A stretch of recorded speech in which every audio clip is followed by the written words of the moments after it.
Wow. All right. Well, hey, everybody. Welcome back to the channel. I am Gillianberry, and today we are honored to have a very incredible, very special guest for you guys. And his name is Ric Lambart. He is 93 years old, turning 94 in August, and he is a 47-year raw vegan.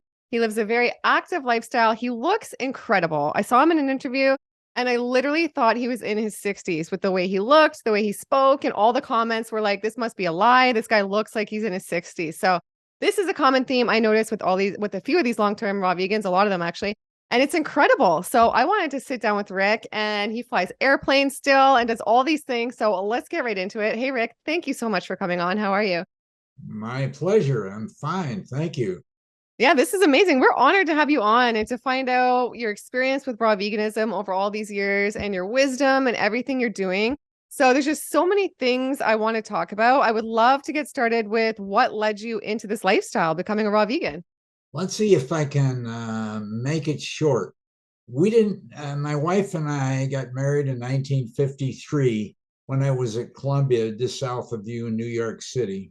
I graduated, we got married, she went to work, and I took off and flew to Cuba for a job. And then 10 years later, she decided, I wasn't too sure it was time. Now we should start having kids. So, in any event, we had our first kid, and that saved my life and enabled me to be here speaking with you. Wow. He was born handicapped, so called. He wasn't only Down syndrome, which is mongoloid, but he also had something not uncommon with that problem, which is tetralogy of Fallot. And that's 5 mistakes in the heart. In other words, a blue baby has tetralogy of Fallot. You've heard of that. Mm-hmm. And so every time his heart pumped, it leaked because of the holes in it, 5. Wow. So being a blue baby is a major physiological handicap, obviously. And so we went to all kinds of experts, jumped on an airplane, went to California, to Berkeley, and so forth, did all kinds of investigations. And after 6 very prominent doctors, even 5 were specialists in this particular area, they said the best thing you can do for him is put him in an institution where they know how to take care of him. I said, no way, Jose. He's Mm-hmm. our firstborn. We love him like, Yeah. and you've got 2 girls. Mm-hmm. So in any event, that just wouldn't work. And then the bad news was that he wouldn't live a year. There's no way he could conceivably live a year because all he needed was one bad cold, and his heart couldn't keep him going through that kind of a trauma. So you can't put yourself in my shoes. You couldn't handle that. You can't accept it, for one thing. And at that time, I believed in allopathic medicine up to the hilt. It's an American religion, a cultural religion. And my mom's dad was a doctor, and a very dedicated doctor. And I'd been raised to believe doctors are doctors, but just as when I went through flight training, there those at the top of the class and those at the bottom of the class. And it's no different with doctors. And always make sure when you see a doctor, get somebody that has a really great reputation and went to one of the best, top 7 medical schools. So I was completely indoctrinated with this kind of an outlook. And yet these experts said that he wouldn't live with any sort of a trauma at all, as I mentioned. So what are we going to do? That's a big dilemma. And I had a friend who was into macrobiotics. I thought he was kooky. And he got me in touch with a Dr. Henry G. Beeler. Have you heard of him? No. He wrote a bestseller way back in the 60s. It was called Food is Your Best Medicine. Hmm. He'd been morbidly obese down south and west of you in Ohio. And he went to Columbia, the same school I attended, but to the medical school, PNS. And the fact that he was an MD from a good medical school allowed me to go to him was some measure of confidence, because I was still locked into that image. Doctors are the people you go to for health, even though they don't study health unless they do on their own. They study pathology, just the opposite, disease. A lot of money in disease. Anyway, that's a kind of a long way to set the stage. And Dr. Bieler hadn't come out with the book yet, but it was pretty soon to arrive. And I called him up, introduced myself, that I was a friend of so-and-so. And he said, "What's the problem?" I didn't tell him a child was Down syndrome. Thank goodness I didn't. I learned later. But in any event, I told him he had tetralogy of Fallot and so forth.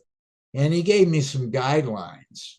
And I followed the guidelines. And that was the first time I could accept the idea that nutrition and health were related for humans. Everybody knew it for animals. Every veterinarian worked with nutrition. But if you talk too much about nutrition and health in the medical field, this is back in the late 50s and the early 60s, it was often called quackery. I mean, that's how bad it was. Yeah, absolutely. An awful lot has changed. So anyway, I started digging, and I didn't know where to start. There were no computers yet, not that people had. And so I went down to the AMA library. We lived in Phoenix, Arizona, and went in and started doing research there. And so that's where I began to get a lot of information, because there was a lot of nutritional information. Sadly, most of it funded by large mega corporations in the food industry. So you had preordained outcomes. But then I began to encounter some really neat books, like Dr. Weston Price. I've read his books. Him. And then there was Dr. Pottinger up in Wisconsin. They were put together into a foundation, which I think you're probably familiar with. It's headquartered in San Diego, the Price Pottinger Foundation. I've heard of it. Anyway, Dr. Price made something very obvious to me, which is keep it simple, stupid. You know, the KISS principle. He said, from the outset, we have a problem here in dentistry, because he was an oral surgeon. So he was focused on the mug, on your choppers. And so he said there's a big problem in medicine and dentistry, and that is that all our criteria, all our standards are predicated upon the people doctors and dentists see. These are all people that are unhealthy. True. In the mouth or otherwise, they're all over. True. So we're developing standards for health based on a massive group of sick people. So with that in mind, he hit the road with his wife. They traveled literally around the world, the Middle East, Far East, and Southeast Asia, particularly. Some fascinating stories he recounts. Like there was an island in the Southeast Pacific, had a massive ridge up the center of the island from one end to the other. So you had the same genetic stock living on the island, and on both sides, they were the same for ages. Then on one side, where they had facilities to make a port, they made a port. They began to trade tropical fruits and that sort of thing. And they began to barter, more or less. They got canned goods and that type of stuff.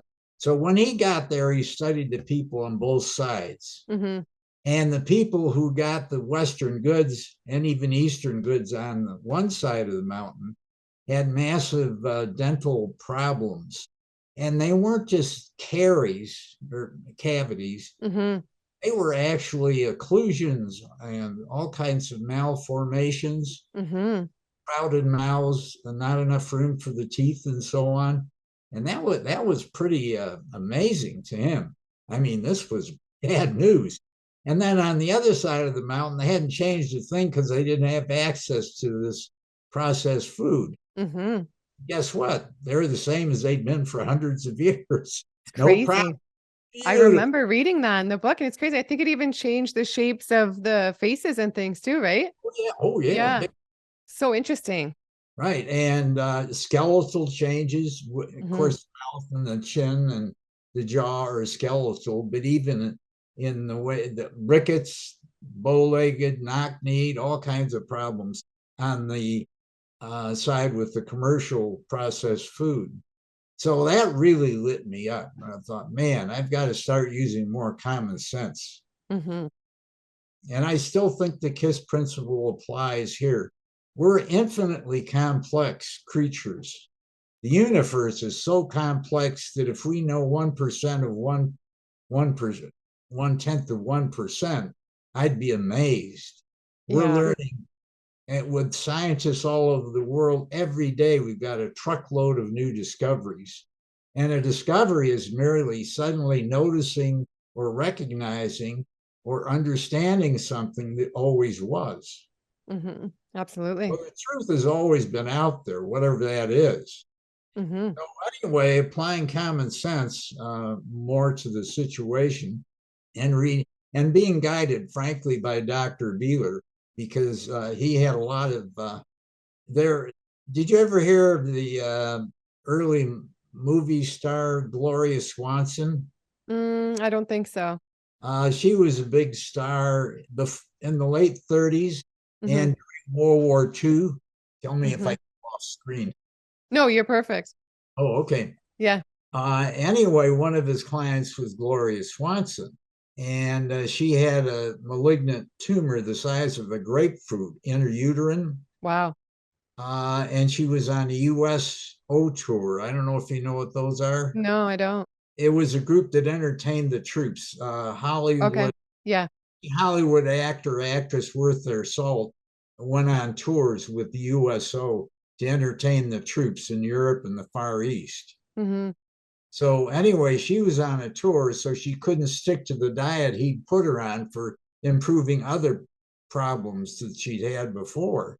And when she was in New York, her next stop was up in Boston, and she wasn't feeling right, and she had a swelling in her tummy. So she went to the prestigious Mayo Clinic, and they didn't want to let her out. You got a large malignant Wow. in your uterus, and we need to get in there right away and take it out before it metastasizes. She said, no, thanks. And immediately got the Army Air Corps. The Air Force didn't exist until after the war. She took a DC-3, a twin engine prop driven airplane, which is a slow boat to China. I've flown them, and flew all the way from Boston with a couple of stops and landed back in Hollywood, her home in Beverly Hills, actually. And that's where Dr. Beeler was at the time. And crestfallen went to see him with the bad news. And he examined her and he said, "You've got a whopper down there." And he said, you haven't been on our diet, have you? Well, no, I haven't. It's almost impossible. She's eating with the troops everywhere, spam, all kinds of stuff. Oh, yeah. He wasn't a vegetarian. He was pretty darn close to it. And if you had meat, you shouldn't cook it. It should be super rare. Yeah. He discovered that. So, in any event, and another big thing before I let him go is that he's anathema on the topic of salt, NaCl table salt, Hmm. is deadly. Wow. And you don't consume any salt, right? No, I didn't for years because of Dr. Beeler. He really put me there, and yet after 8 or 9 years with zero salt intake per se, putting on food or in food, my tears were still as salty as can be. So Hmm. I knew I had plenty of salt in me. Hmm. Anyway, so he said, look, this is the last time, Gloria. I'll give you the diet again. I'm going to make some adjustments to it, and you stick to it, and then come back to me when you're okay and report to me. Just call me, because I think somewhere in there he moved down towards San Diego. Hmm. And so he said, just check with me. Make a long story short, some years later, she was back just visiting. The war was over now, and she went to the Mayo Clinic for a checkup. Hmm. and they pulled the records from previously, and when they checked the records, they checked her again. And it was interesting because they said, would you please give us the name of the surgeon and when you had the surgery? She said, I didn't have any surgery. They're kind of incredulous, of course, because it was all diet. It reabsorbed. Wow. Incredible. Autophagy, it's and he didn't get into fasting very much, but that's what fasting does. Our body is built, probably 95+% of people are born genetically good enough that if they simply don't eat and just have water, I don't believe in dry fasting for a whole lot of reasons. Fasting, it's almost miraculous. 2 days ago, I came off the longest fast I've been on. I think when I spoke to you the last time, I had been a day on the fast. So it was, I went 11 days this time, got the signals it's time to, On a water fast, on water? Yeah. Oh, yeah. Just water. Wow. And how was that experience? You did 11 days recently. How was that? Actually, every time I've fasted, whether it's a usual once a year, 3 days or something, everyone's a little different somehow. This one was really unique because I went all of 9 days. I didn't slow down at all, just going like that. And after a day or two, your hunger disappears. And when your hunger starts to come back, that's one of the several signs that it's maybe time to think about starting to eat again, And a lot of people do a good fast and a bad recovery. In other words, they don't come off of it the right way, and they destroy all the good that was done. So you've got to be careful. So anyway, he wasn't into fasting that much, as I recall.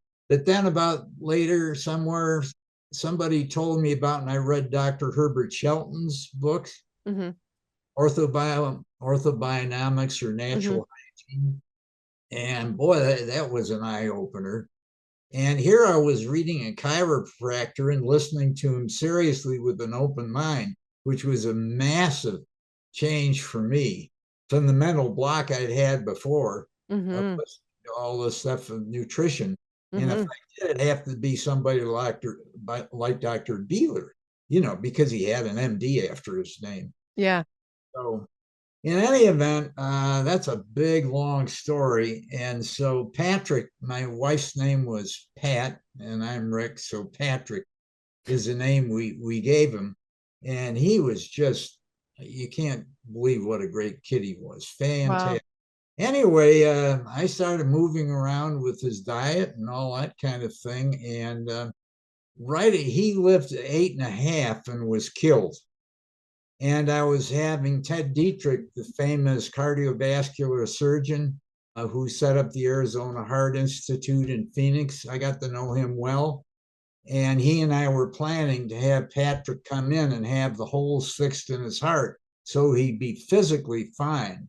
And they told me, the doctors, the experts, that if he did live, if you had an aseptic setup like a bubble kit or something, where he didn't get any infections or he wasn't exposed to pathogens, and he somehow miraculously lived, he'd be a vegetable because of the Down syndrome. Wow. And boy, were they dead wrong.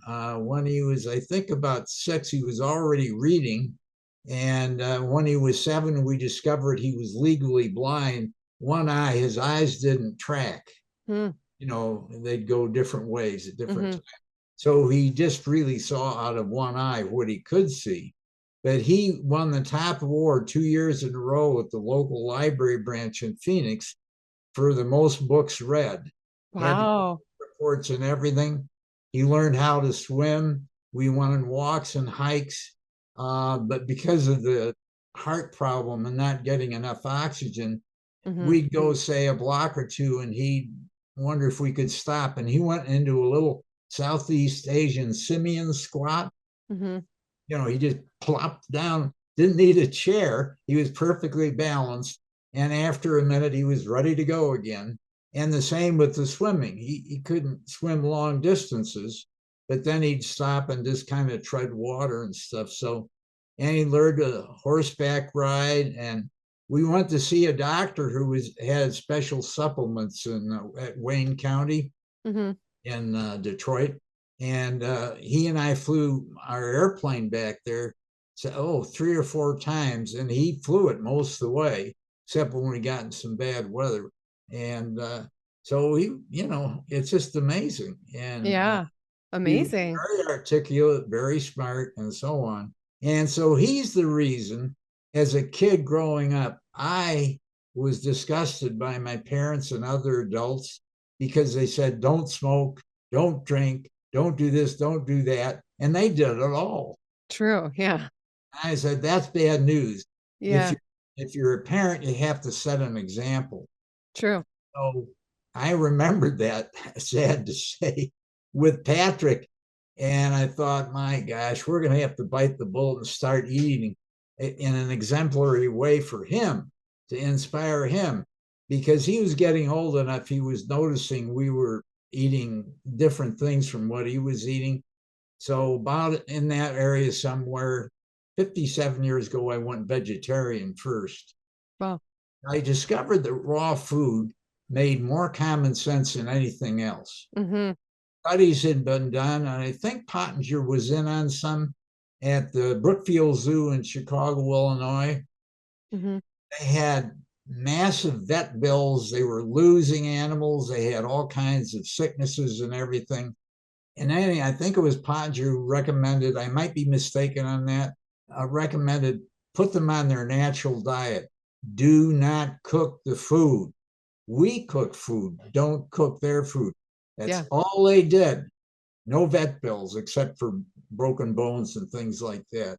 Massive. And, that has to be a message of some sort. It is. Yeah, exactly. How can you miss it? I remember go ahead. Yeah, go ahead. So no, I was going to say, I remember the first time I read about the raw food diet, it was like August 31st, 2016. And I thought, how have I never thought to even try this? It just seems like common sense. It seems to make the most sense out of everything. And then so I tried it the next day and it completely changed my life. There was life before that. And then I remember that day, I never felt better in my life than just even the first day on raw food. And it totally changed my life, got rid of all my health problems. And do you remember the first day you went fully raw, and like, I guess 47 years ago, and how it totally transformed things? Well, you started vegetarian, you said. Yeah, it makes a whopping difference for sure. Well, we were designed, for one thing, on not to denature food. It becomes very addictive. I don't know if you remember who I call the Three Musketeers, the guys that David Wolf. You've heard of David? Yep, of course. David was a good friend, and his cousin Deanie, and then there was Ireland. And they came out with a book that was basically based upon Hovhannissian's book. He was an Iranian. He was a Armenian in Iran. So in any event, almost got off the track there. So it's really a matter of common sense. I remember also another thought I had years before, but it just kind of came and went out the other end of my head. And that was people were talking about the nutrients in food. You could look at a food chart and it'd give the beneficial nutrients in each type of food, some higher in one thing, others more in another. But I had a question. Is that cooked or raw? And I found out, no computer still at this time. It took me a long time. I found out that, by gosh, they did it with raw food. And I said, well, something's got to happen when you cook it. And it can't be good. Yeah, exactly. Forgot about it because I wasn't into nutrition. I didn't have any kids or anything. And I was a basket case. I grew up with everything and anything that came along. When the flu came around, I would be one of the first people you'd know that would get it. Wow. I had intestinal problems, ulcers. Wow. In my 30s, I got gout real badly, and then that went into arthritis. And it got so bad, I had a ritual every morning. I had to jump out of bed. and get piping hot water in the basin and put my hands in and go like this, or I couldn't even make it through the day. It was so bad. Wow, crazy. One thing after, and it deformed some of my fingers. You can see how they're kind of bent here a little bit. But and at the time, the Arthritis Foundation, with millions of dollars, told everybody you cannot cure arthritis, but you can relieve the pain with drugs. Mm-hmm. Right? Well, you can cure arthritis. Yeah. And a friend of mine, 𝙎𝑺𝑬 wrote a book on that. He wrote quite a few books. Yeah. And then he was a he was a Canadian before he came to the States, but he was from Finland. Did you ever read any of his books? No, I didn't. I haven't read his books. Oh, okay. Well, so anyway, we have Patrick on getting better and better nutrition the more I studied. And when he's, I think about 7.5 or so, it finally, the bulb lit, and I realized raw food makes nothing but common sense. Mm-hmm. We're not talking taste now. I didn't know how it was going to taste or anything. I mean, everybody eats raw foods, has an apple every now and then. Yeah. You know, it was nothing new. But I'd say 75 to 80% of the food we ate was not just cooked. And I gained 100 pounds because my wife became a really almost professional gourmet cook. Wow. It was a challenge every day, some really ritzy, fancy thing. We used to jump in the airplane on weekends and fly over to LA to go on the Sunset Strip or in Beverly Hills and eat at fancy restaurants. Yeah. Wow. We really enjoyed that a lot, being gourmets, but our body didn't at all. No, no. So anyway, so I recognized raw food was it. And boy, that was, I just, even though I knew finally that was the only answer to having optimal health, regardless, I just, for various psychological reasons, I just couldn't quite make the jump. Mm-hmm. Then we had, we went to Professor Kurt Stern up in UC Berkeley, who was a world-renowned geneticist. And we had him examine our son, Patrick. Yeah. We should have any other kids after that, because he was a handful. Look at I. If I weren't in business for myself, I don't think I could have done all that research. It's a lot of time. I hadn't read so many books since I went to school. Wow. And so in any event, Kurt Stern checked him out, and he said, I'll tell you what, there's a young doctor down at UCLA in at the pediatric center who's been using my test for about 3 years. And he called him right there in his office. And he was a very nice gentleman.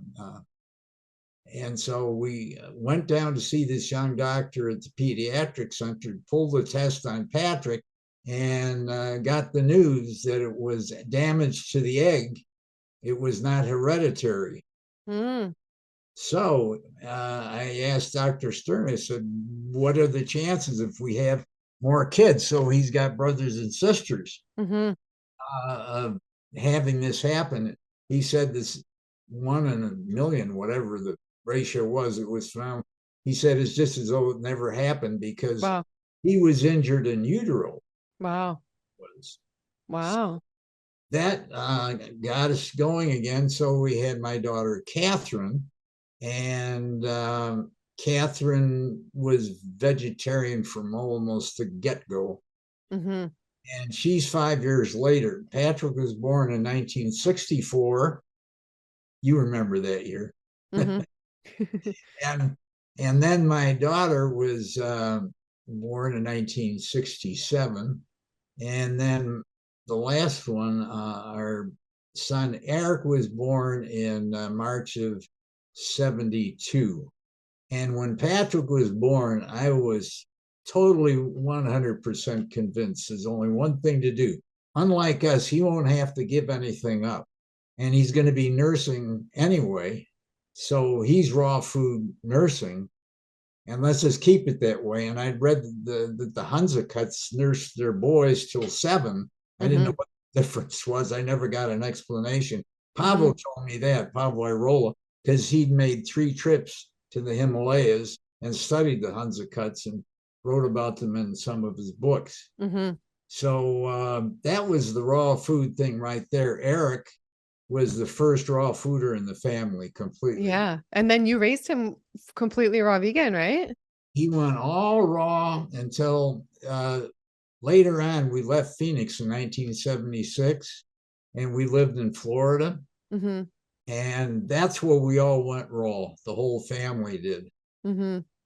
And Eric had already been all raw, and we were mostly raw.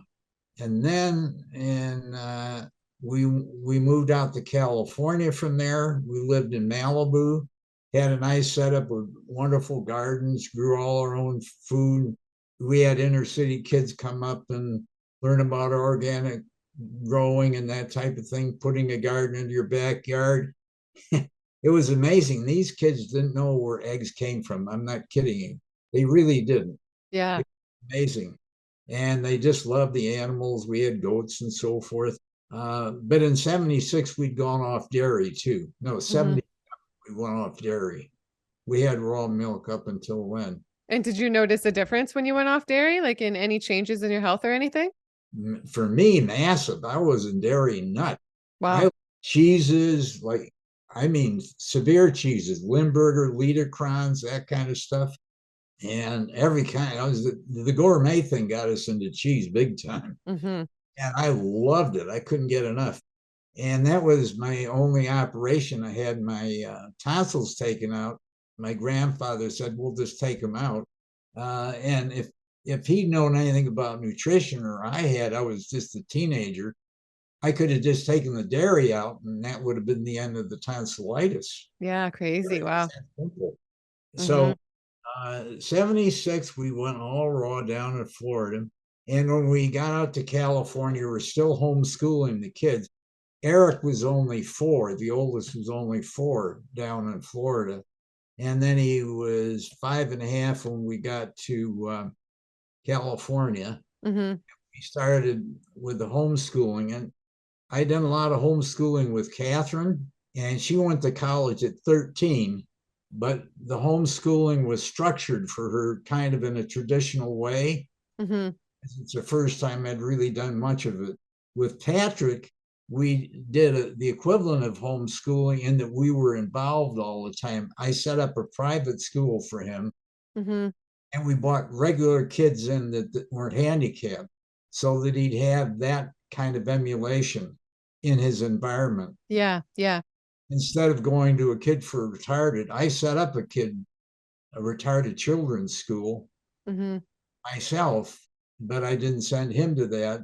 But that's what other parents prefer to do. To me, psychologically, I thought it would be better for him to be surrounded by kids who don't have the handicap he's got. It worked pretty well. But anyway, so we got in 76, Patrick was killed in 73, so that was 3 years later. And then Catherine went to college at 13, Santa Monica College out in the LA area. Wow. And by the time Eric got into the stuff that she'd already gone through, I completely revised the whole approach. And I said, look, each kid is unique, biologically, physiologically, in every manner, way, shape, or form. Your girls can't be the same. Even if they're twins, you'll see little things that are different. So he went to school at 9, college at 9. Wow. Yeah, he graduated. So what? Wow, what the heck? That's because we geared everything to him. And instead of college at age 9. Yeah. So I've never heard anything like it. That's unreal. Oh, there are other kids who've done that too, but everyone that I've ever read about or encountered they've all been homeschooled instead of put in a mass production facility, which is a conventional school, private or public usually. Yeah. Montessori gets for little tiny kids, gets into some good ideas and everything that Madame Montessori invented. And we incorporated those in the private school I set up for Patrick. So now we've got a situation where with schooling Eric, he's all raw still. When I had him homeschooling, instead of from 9 to 10:30, it's math, and from 10:30 to 11:30, it's a language, and so on. You know, everything's segmented and kind of organized. I just look at all little kids, you know, from your own kids and looking at other kids, that they're just like a dry sponge looking for water. Yeah. Why, mommy? Why, mommy? Yeah. Why is that? You know, I see parents sometimes tell them, I'll tell you later and stuff. You've got to feed them the answers. They're just unlimited in their potential to soak up information. True. So I noticed that Eric got fascinated by arithmetic. Wow. Got into math, and so instead of jerking him off of that into, you know, say German or something else like that, I just let him go through it. And he went through everything right up to advanced algebra in about a year and a half. And then he got enamored with English and writing. He just took on that, didn't do much math or anything. He started a computer company at the age of 9 when he went to Santa Monica College. And there's not Pentel, Sharp. It's one of those companies that had a big factory in Santa Monica. And he wrote a program for quality control. Wow. For them at 9 when he was just. Wow, get out of here. That's so cool. That's unreal. Wow. There was no internet for people yet at that time. It was all blue screens with writing on them. That was DOS. Microsoft DOS for personal computers. And he set up a thing called a BBS, a bulletin board service. And the Army found out about it, and they wanted to get rights to do it for their communications. It was like an early internet for communicating back and forth with text, no images, just text and so on.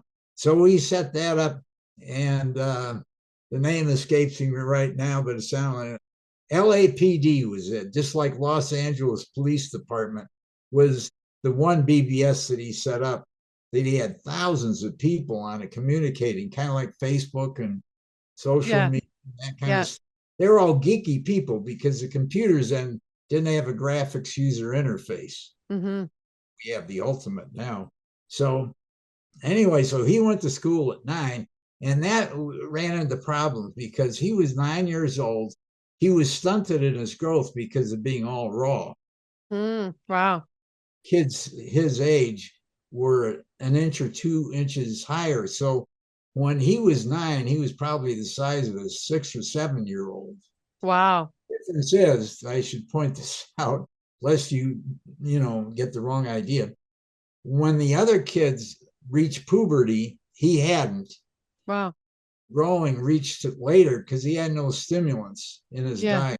He didn't have any dairy or anything. He grew to be taller than I am. No way. Wow. And when he wasn't growing as much, were you worried at all? Or like, did you check his blood work or supplement, or did you just trust like that this was the way? No, what makes sense here? Wow.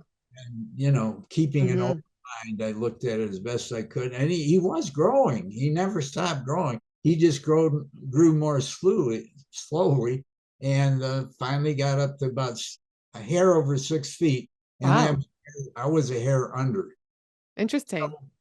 But the big problem happened with Eric is when his German teacher got real excited about him and said, look, I think he was 14 at that point. He spent a long time in community college. I wanted him to study not just academics, but trades. So to work with his hands. So automotive maintenance. He took woodworking, construction, things like that, in addition to academics. I think it was maybe metalworking or something, or woodworking. The dean called me in and said, we've got a problem. He's too short for these tools. They're set for adults, and we think it's too dangerous, and I'm not going to allow him to enroll. Yes. And then he said the same thing about the physics class too. Physics is a tough subject, and the students have to focus. They can't have some kid in there, a 9-year-old kid. And I negotiated with him. We arrived at a deal that if I went to class with him, to physics class, for example, it'd be okay because I could monitor and make sure he behaved. Well, he behaved fine. He was top student in the class. And so after just 3 or 4 weeks, I didn't have to do it anymore. The teacher said, you don't need to be in here. Oh, good. That's great. Wow. If all my students were like Eric, I'd have a picnic teaching physics. So, wow. and then they brought in computer science, and he immediately buzzed after that.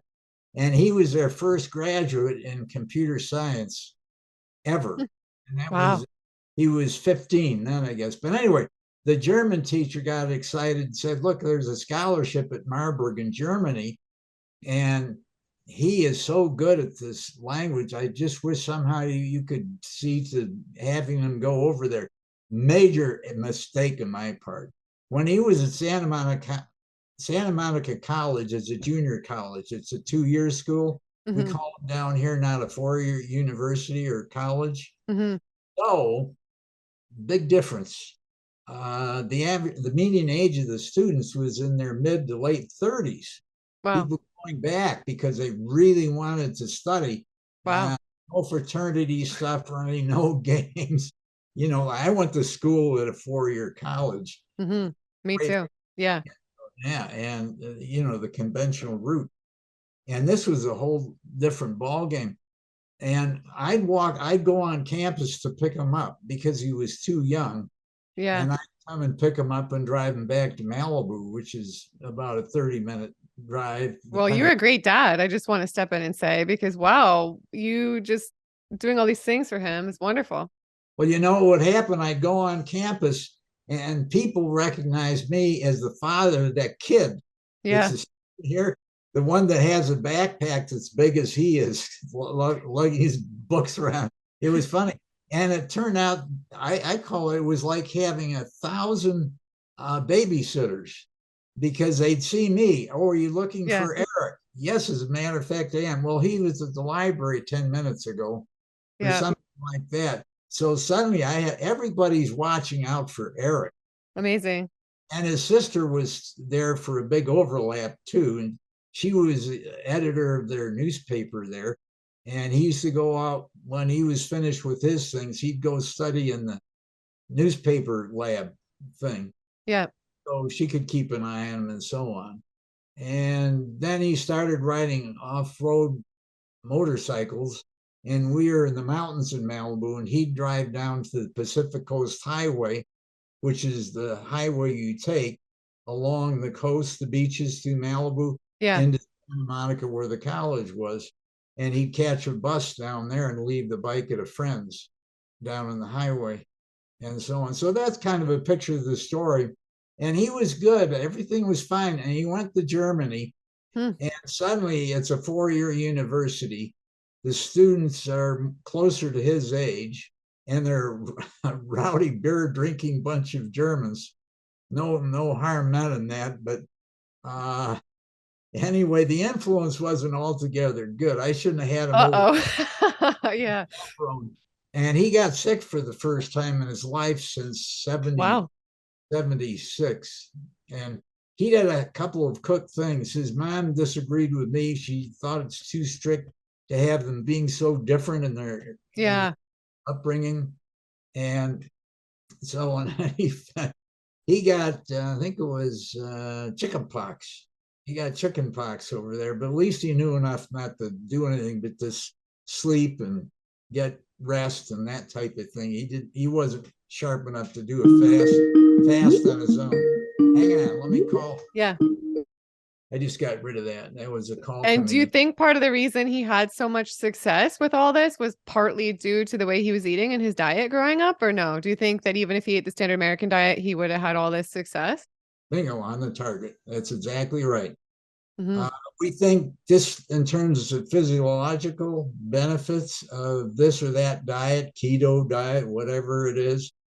And your brain is part of your body. Mm-hmm. And nutrition, I mean, these kids had optimal health. They never Wow. got sick.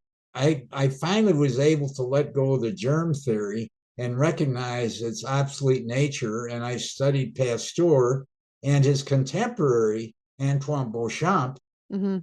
who is the bright guy on the block, not Louis, for Mm-hmm. sure. Louis is the one on whom they based the germ theory, which was nothing but an evolution, a morphing from the evil spirit invasion. You know, you get sick, Mm-hmm. invaded by evil spirits. Yeah. And when Pasteur, through a microscope, looked and saw these little squigglies in there, those are the evil spirits. He didn't say that, but in essence, that was it.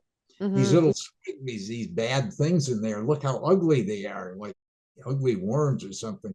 Mm-hmm. And Eureka, this is it, you know. And of course, the media splashing all over, and this is it. It's kind of like Pasteur finally seen the evil spirits everybody knew was there. But now we have a name, a scientific name. They're pathogens, you know, Mm-hmm. they're bacteria and bacterium and so forth. And on the other hand, are you familiar with Beauchamp? Yeah, I am. Okay. So to him, it was the terrain, which makes sense. Yeah. Common sense, really, Yeah. when you think about it. Well, I'm curious Yeah, with healthy. Eric. I'm Yeah. curious with Eric growing up. Did he supplement? Like, did you check his blood work? Like, did he supplement B12 or DHA, EPA, K, like anything? Or was it just food? And like, how were you guys eating? Like, how have you guys typically eaten over the last, number of decades? Well, my thesis was, again, go back to common sense, in that we don't really know that much about food. And what we know is typical of what the government puts out. Mm-hmm. And there are all kinds of conflicts of interest, and that can shade the outcomes. And as Dr. Price pointed out so well, the standards are not necessarily the ones a healthy, really healthy person should have. Like we say, oh, so and so died. He was so healthy. Mm-hmm. How can you be healthy and True. suddenly, Yeah, true. you know, Exactly. there are Yeah. all these euphemisms and things. We take death insurance down here in the States. I think you do up there too. We call it life insurance, Yeah. the antithesis of what it really is. I mean, True. it's really hard to speak in reality when you have all these euphemisms and twisted notions and concepts surrounding verbiage, all intermingled, kind of a hybrid mix. So anyway, Eric was over there and got to taste the addiction of some cooked food. And to this day, he's not raw food, although he eats a whole lot more raw food than your average citizen does, for sure. Mm-hmm. Yeah. And he's popped my only grandkid. Catherine never had any youngsters. She's just too hyper busy, career oriented. And but she's been raw for stretches on and off. Mm-hmm. And somebody asked her one time, and it really rung with me. I'd never heard it until she said it. They said, well, isn't it hard to go all raw and to stay all raw? And she says, it's much harder to go raw, much easier, pardon me, to go raw and stay raw than to go on and off. Yeah. True. Absolutely. It is. Yeah. So I had never thought of that before, but I give that one to her. So she does beautiful gourmet things. And again, when we went all raw food, there weren't any raw food restaurants. In fact, we didn't run into anybody that was all raw. Yeah. And you didn't, and back then you couldn't just go on the computer, go on YouTube, get some recipes, watch some inspiration. So you were really like the OG back then. Like, Gosh. And then we had people when we were in California, Giuliano, right? yeah, Kara's son, Giuliano. Brotman. Yeah. It's, Yeah. yeah, Giuliano Brotman. Mm-hmm. And I was there and helped the day Giuliano had the day before his grand opening. We went to the grand opening, and it was just called Raw. Yeah. And he had a whole couple taxis full of celebrities, Hollywood movie people and stuff in there. And it was pricey, but fun. But see, there was nothing like that back then. And we didn't try to make raw pizza or raw whatever, Yeah. Lasagnas and cakes and all that. Yeah. So it was kind of a little sterile or, or kind of mundane in a way, compared to what you can do today. And of course, I still don't do a lot of fancy stuff Yeah. myself because I've been living alone now for 2005. Yeah. So as a bachelor, it's a whole different trip. And so you've stuck to it though over all these years, like pretty strict, or like do you ever have cheat days? And like when was the last time you had an animal product? It's been like over 47 years. 57. Wow. Unreal. Wow. And I'm about a 98% vegan because I use a few animal products. Like my daughter raises bees Mm-hmm. and never takes all the honey from them, so they have plenty left. Mm-hmm. Just takes a little extra. So she doesn't feed them simple syrup or anything to, in exchange for taking the honey. Mm-hmm. And she has a wonderful orchard and great gardens and stuff out in California and needs those bees, and they're really great bees. And she sends me a little of the honey, so I'll try that. And also I've not found plastic shoes that my feet seem to like yet. So I have shoes that are from leather, and I confess to. So yeah, but you've done great. And I'm just wondering, so I think I heard somewhere that you said your vision had improved, but I could be wrong, but I thought I heard that. But I'm wondering, how has your vision been over the years? And any other things like your dental health and things like that? Well, my dental health is about as low as you can get and still have a few teeth left because as a kid, my mother's dad, who I mentioned was the doctor in the family, he had two patients. One was the Curtis family, and they made Curtis candy bars, Ruth, that kind of thing. And then there were the Mars family. They both lived in Oak Park, a suburb of Chicago. And they made Snickers, Three Musketeers. I know them well because our Boy Scout and Cub Scout troops, my mom would always take us down there, and we'd come back with massive bags full of these candy bars. I worked as a soda jerk as a kid, making Coca-Colas or Pepsi-Cola for people. There was the syrup, and then you mix it with the seltzer water instead of having it in a bottle. And so I drank all kinds of that stuff, ate candy like there was no tomorrow. Yeah. Plus all that milk. And then I never, as a kid, you never get old. Life is indefinite. Yeah. There's just no end to it. It just keeps going. You meet somebody 30 years old and they're like a grandpa or something. Yeah, I know, right? I know. So anyway, that did a number on my teeth. I was in to see the dentist all the time.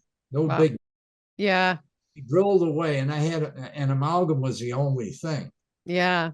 And the last time I went to a dentist was in 1953. I think I was class of 52 at Columbia, but I quit a year to make money and then come back and finish. And so I graduated in June of 63 when I got married. And I went to a dentist who was kind of unique. He was the mafia dentist for the New Jersey and Manhattan mob. Wow. And Brooklyn too. They all went to him. He wore alligator shoes, but I digress again. Anyway, I went to him, and he did such good work when I was in the Air Force, and I opened my mouth to get examined by the dentist, here. The dentist, it must have been two or three of them, remarked, which they never did, "Who did your dental work?" I said, "Is there something the matter?" "No, it's beautiful." Wow. They were talking about the aesthetics. He'd drill out the tooth, jam the amalgam in, get it hard, and then he was like a sculptor. He got it exactly, made an imprint, and followed that imprint. So the profile of the tooth overall was exactly the same shape as it was before he cut out all the rot Wow. and replaced it with amalgam. So I had a face full of amalgam, mercury included. I don't think that helped my health very much. No, yeah. But over the years, it all fell out because I haven't been to a dentist since then. And your vision, I feel like, well, you're still flying airplanes, so your vision must still be well, pretty that good. I think it's so incredible you're still flying airplanes at 93 and you still go on business meetings like 3 to 4 times a month and you're super busy. I think it's awesome. And I think it's partly because of the diet, right? oh, I wouldn't even be here if it weren't for the diet because I had severe cardiovascular disease in my 30s. It was so bad I had angina. That is scary. You'll never get it, but let me tell you, if you know anybody with angina, I don't. Yeah. What happens with that? Wow. it's a right in your left or central chest. It's a sharp stab, like you're being stabbed. Wow. You can't move, and you have to be still. And then anytime you move anything, even I don't think your eyes, but move a finger and boom, and hit you again like that. And they advocate, and I think they still use nitroglycerin pills or tablets to get rid of that. And And see, you had health problems in your 30s and 40s, and then you turned it around. Because I know I'm 40 and I know a lot of people in their 40s. And I think people just start to think like maybe the things they've done now, like it's too late to like really turn it around. Right. But I mean, you really turned everything around in your 40s. You went raw. yeah, that's right. Good computing there. That Yeah. in the 40s. So 47 all raw, 57, 10 years vegetarian. And before that, a heavy meat eater. I had a sticker. I had a business partner who was fourth generation cattle business, and I drove around with a eat beef, keep slim. Wow. No way. Wow. What a change. I love it. I love the transformation from that. Yeah, no, and I'm a vegan too, more spiritually than for Yeah. anything. And do you feel like, I know for me, one of the biggest things I love about this lifestyle, or like I haven't done water fasting, but juice fasting, or even the lifestyle in general, is I feel much more spiritual. Did you notice a difference with that when you went raw and then also like over the last few decades? I think so to some extent, but I was always interested in spiritual things. Hmm. When I was at Columbia, they had, when I was a freshman, there were two very famous freshmen. They were there at Columbia for the first time. One was the president of the university, Dwight Eisenhower, Hmm. Ike Eisenhower, President Eisenhower of the country. Hmm. Wow. And then there was Jim Pike, who was a very famous Anglican priest at that time. And I started taking courses from him. And then I took courses from a Catholic theologian from a nearby seminary also. And Columbia wouldn't give me credits for any of these things. It's kind of an atheist institution, Hmm. Hmm. courses, but I couldn't get credit for them. Wow. But so how did I get onto that? That was at Columbia. And I ate junk all the way through Columbia too. I gave up drinking when I was at Columbia. Hmm. And have you had any health problems? So you've been raw 47 years. Have you been sick at all or had any health problems? Or were there ever times of like, uh-oh, like something's happening? Could it be the diet or like anything like that? No, not from the diet, and I can talk about supplements next. But I went to Whole Foods. They opened a new place in El Paso, Texas, which is the nearest big city. I go there 2 or 3 times a month to get food. At Hmm. Costco, usually Whole Foods and Sprouts. I Hmm. don't know if you've got Whole Foods, I'm We sure. do. We have Whole Foods, yeah. I don't think you have Sprouts. So, but No. anyway, it was on my birthday, and I'd have been at a meeting, and I thought I'm going to treat myself. And I went to Whole Foods to the juice counter, and I asked the clerk back there. I said, "Is your juice all organic?" And he paused a minute. And he said, "Yes, it's all organic." And that was a stupid deal of mine because obviously it was far from organic. I was barely home. About an hour and a half later, my stomach tied in a knot. And I used Wow. intestinal problems. I hadn't had any, not a rumbling for ages. So you So think that was from the pesticides from non-organic? yeah, I'm sure. What it Wow. smelled and tasted funny. I didn't even finish it. It was had a Yeah. chemical taste. So I don't know what it was, but something in there wiped out the floor and my stomach went into fits. So I've had incidents like that. And then on this 11-day fast I just completed, I know I got rid of things. Well, You asked about the eyesight. My eyesight was always better than average. I've never had to wear glasses on my driver's license at all, but I like them for reading. It's a little more comfortable mm-hmm. up close. But then I started using supplements, which I never used in the early days at Mm-hmm. all. Nothing. Oh, I start, never finished. The logical sense is spread your diet around. That was what I was doing. Have a little bit of everything because we don't know exactly what's in. True. So we just made sure we grew all kinds of different vegetables. We had all kinds of fruits. We had Mm-hmm. fruits. We had deciduous fruits, all kinds of things. We had a big orchard up in Malibu. And Mm-hmm. so that was really nifty, you know. And we just had a whole wide, broad spectrum of food. And then the logic was that we're our body's going to take what it needs, and we're making sure to give us everything we can possibly imagine. So we had no supplements and we had no problems. It worked fine. But as years go by, even organic farmers are sometimes losing a lot of nutrient rich soil. And Mm-hmm. they don't feed it enough or take care of it enough, and they get too busy in the humdrum routine of producing enough for, to sell and so forth. So what happened was I just caught myself one day where I think it was a Civil Air Patrol flight, and I reached in my pocket, which is kind of a nuisance, got out my glasses to look at the instrument panel. Mm-hmm. I could see it real clearly because it's a real small instrument, and I thought this is ridiculous. And I and then I went to the flight. I go to a flight surgeon in order to keep my license every Yeah. 2 years. I Every could go 2 years? Okay, yeah. every two. Well, because I'm not flying commercially now. Mm-hmm. If I flew commercially, I'd have to go every year. Yeah. So, and it saves me $150 for Yeah. cracks Yeah. anyway. And so I went to the doctor and he gave me the eye test and he wrote on my license. This is 5 years ago. Wrote on my license that where I have to have glasses with me.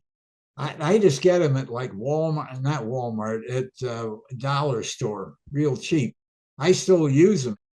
But the last time I went for a physical almost 2 years ago, no vision impairment at all. Wow, incredible. Absolutely amazing. Cut that off my license.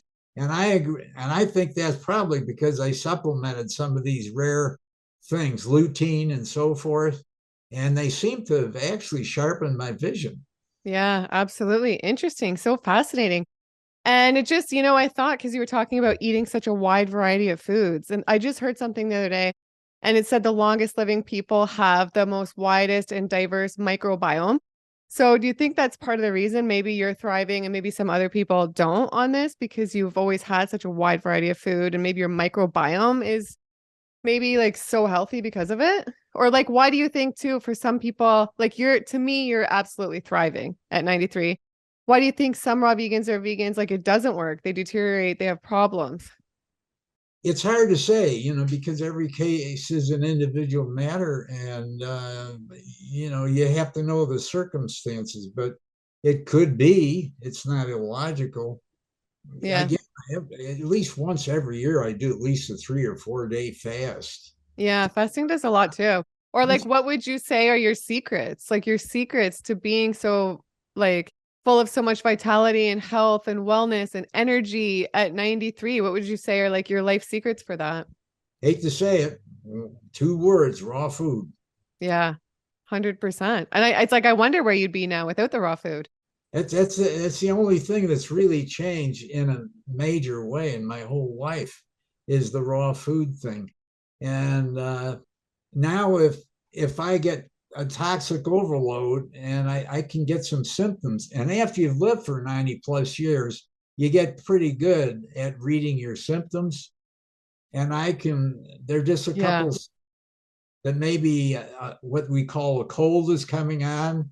I eat the autophagy or autophagy, Mm-hmm. the Mm-hmm. cleansing your body is doing. So that's getting ready for a dump. Well, I cut it off at the pass and just quit eating if I get some of those signs. Mm-hmm. Smart.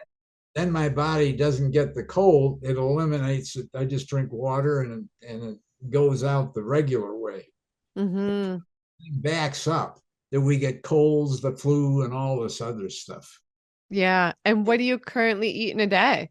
In a day, well, I only eat two meals for probably almost 20 years now, just two meals a day. 𝙎𝑺𝑬 always advocated this.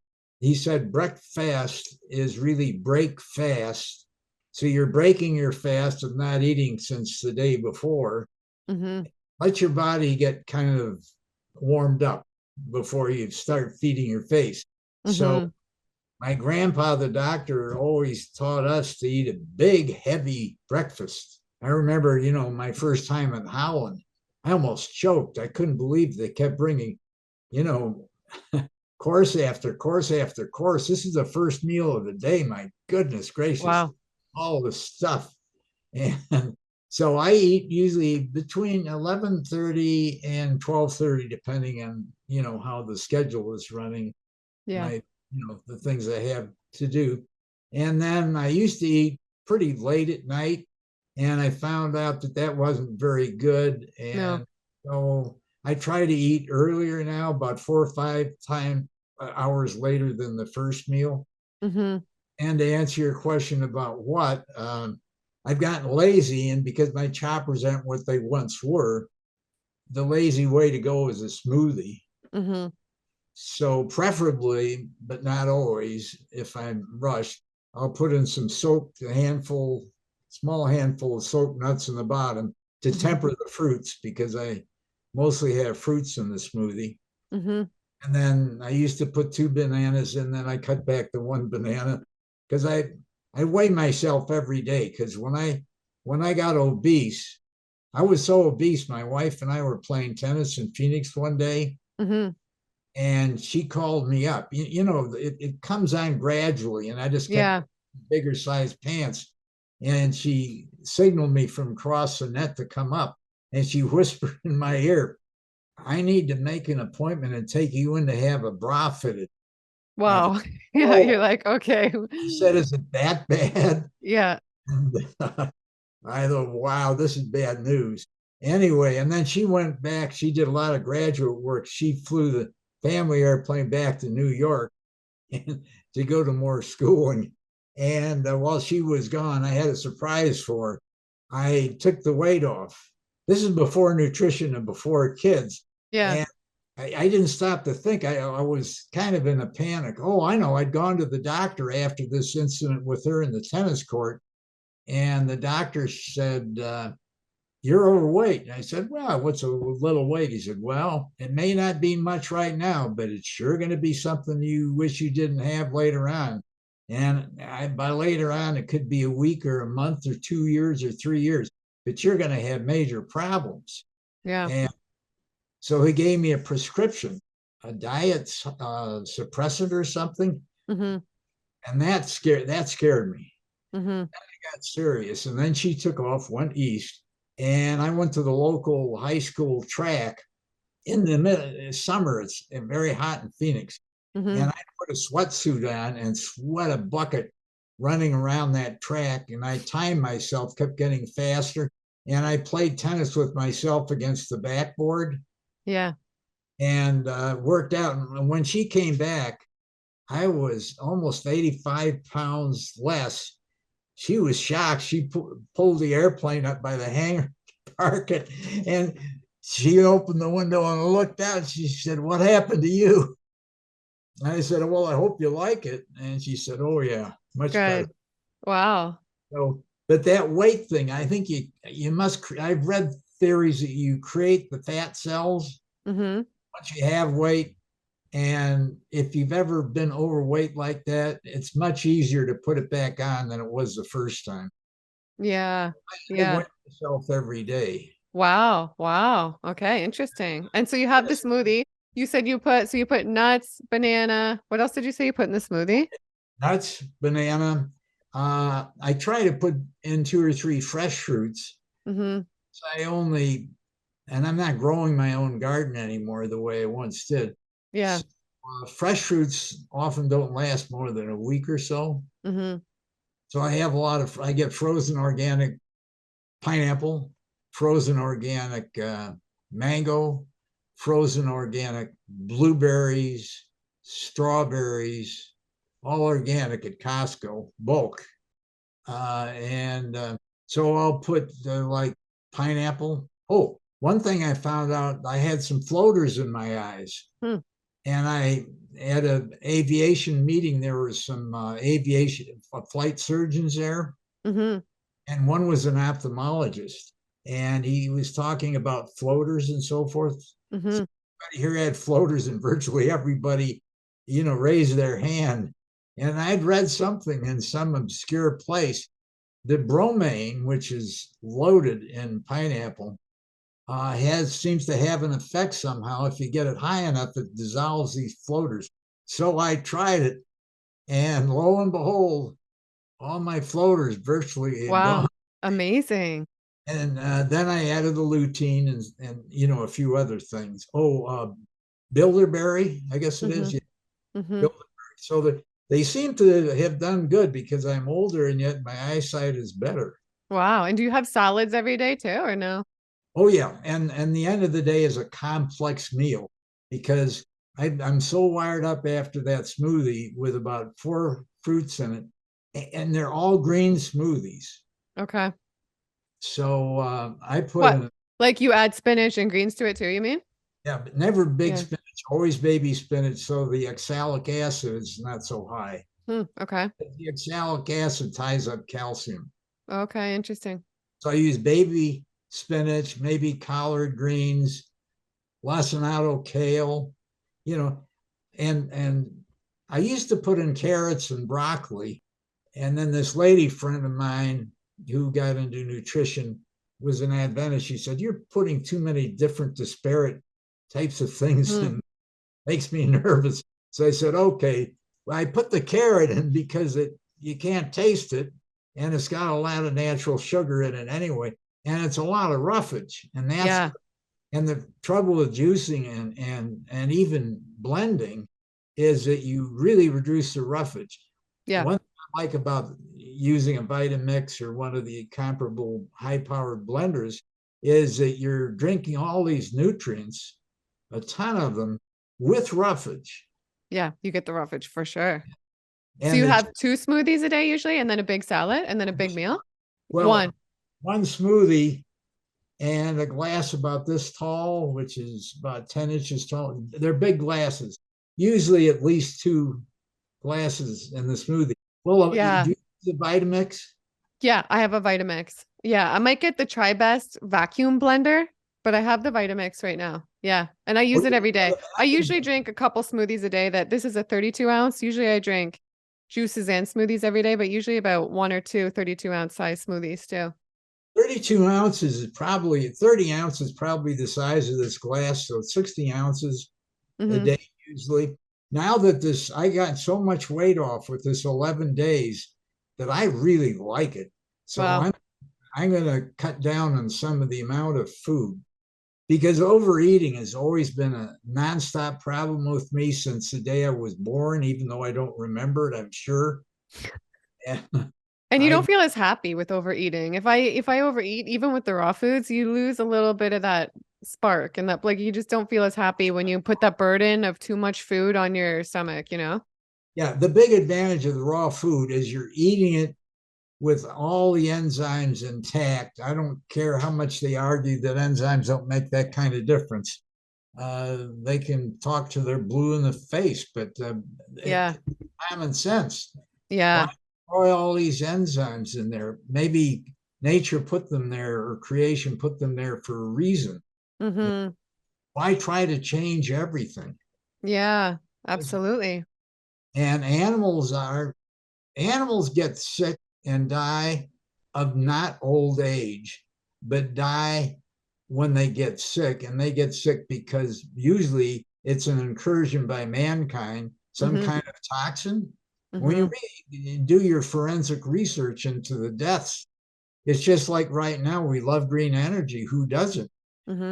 These offshore windmills are now beginning to look more and more suspicious as causing these massive whale beachings. You know, because they're obviously sending out vibrations underground, because those things have big gear trains inside the heads up there where the propellers are. Yeah, absolutely. Absolutely. Well, okay. Also the salad, I'm wondering, because I know people will ask and I'm wondering what your daily salad looks like. What kind of foods are in that? Well, my favorite is usually a big bed of spring mix, because that's got the broad array again of all the different kinds of lettuces and stuff, and they're usually small. I found out one thing when we had the gardens and visitors up in Malibu. The people would reach over to these beautiful kale leaves, and not kale, chard, chard, reed wren chard, and so forth. And of course, the extreme thing, everybody knows it's poison, is rhubarb. Wow. Oxalic acid, and that is up around the ceiling somewhere. And chard, it's way up there if it's a mature chard, but it's beautiful looking. And we had 3 different incidents, I remember, where we had this kind of public tour through the garden, and we invite the people, you know, to sample the food. You know how good it is when you just take a piece of broccoli off and chop it up. Same with corn. I mean, I've seen it. I got a story about a corn farmer in Indiana, but anyway, we had 3 people almost ready to call the ER. They were just, their stomach was in such pain within about 10 minutes from mature chard. Yeah, that's what I thought. Wow, unbelievable. So most people cook chard, and that's the oxalic acid. We know that for a fact. Wow. So people should stay away from raw chard, you think? Well, no, if it's baby chard, it doesn't have that. It's the same with spinach, has a lot of oxalic acid if they're mature spinach leaves. And if you cook that, well, it's no big deal, because at this way, it nullifies the chard. On the other hand, baby spinach just has negligible percentages of oxalic acid. So yeah. Wow. Well, okay. So with the salad, I have to ask again. Yeah. Okay, so I got the bed of the mix. Thank you for getting No, it's okay. I love to wander. No, I love it. It's great. I just thought of something. My daughter had a job where she circled the globe constantly. Yeah. Obscure artisans with great talent. Yeah. And the company Navica, it was a startup. She started up with it, and then she helped them negotiate a contract for National Geographic magazine, and so they're now part of that. But she went to all these different parts of the world and everything, and they had a name for her on their website, Wander Woman. I love it. Like Wonder Woman, but Wander. Yeah, I love it. I never made that connection, so I like the Wander too. Yeah, I love it. She is. So on the lettuce, well, then I'll grate, because of it'd be better if I didn't just slice carrots in there. That's recommended. But I grate them, because with my tooth situation, it's not that big a deal.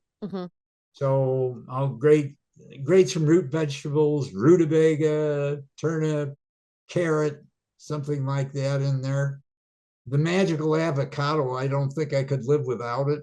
As a kid growing up, I only had 2 or 3 avocados, which the grocery store called a alligator pear in Chicago. Yeah.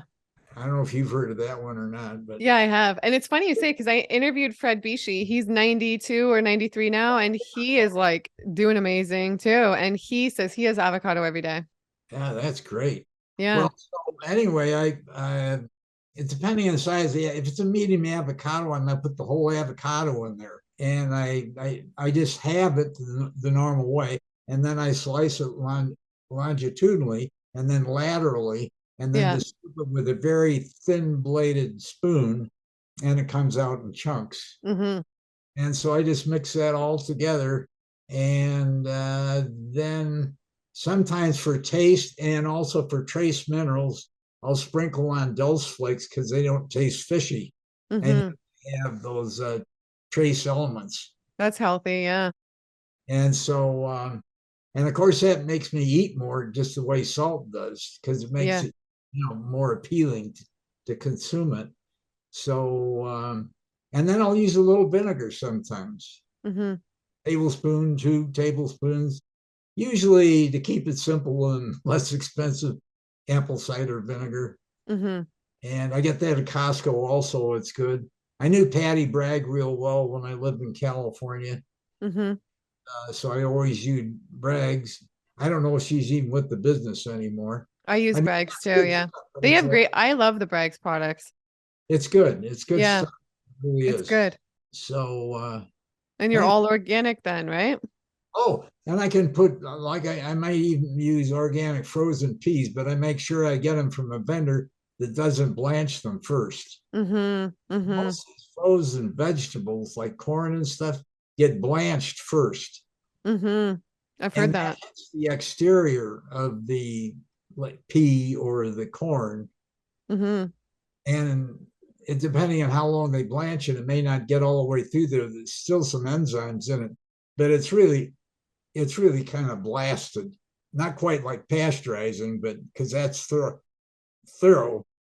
But I'll put peas, and if I get a good source, I know is just plain frozen corn.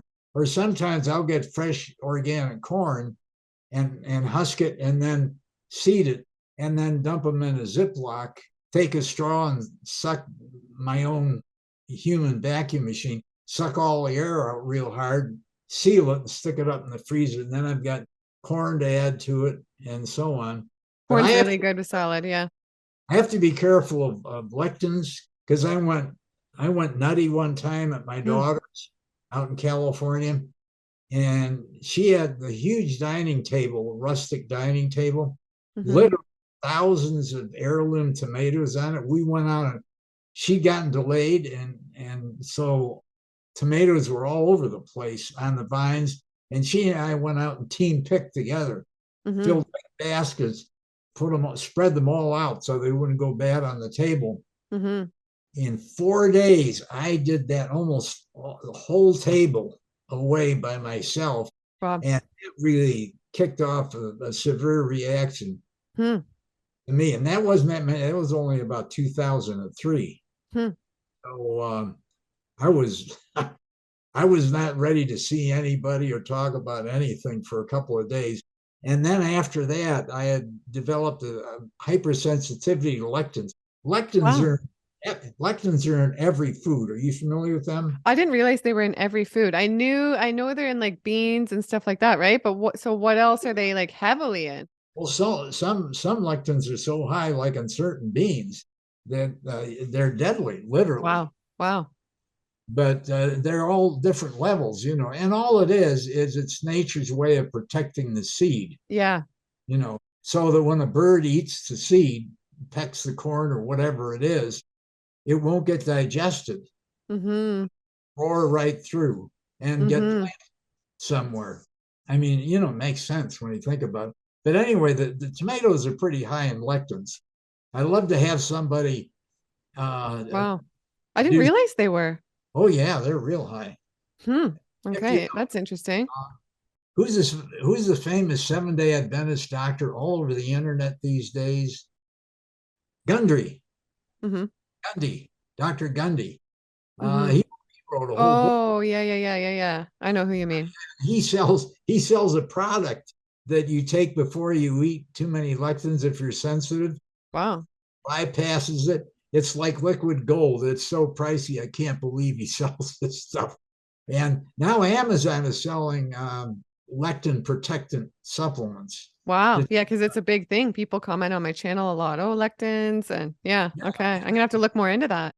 Well, if Well, you kiwis, they're anti-lectin. Have a couple of kiwis before lectin's.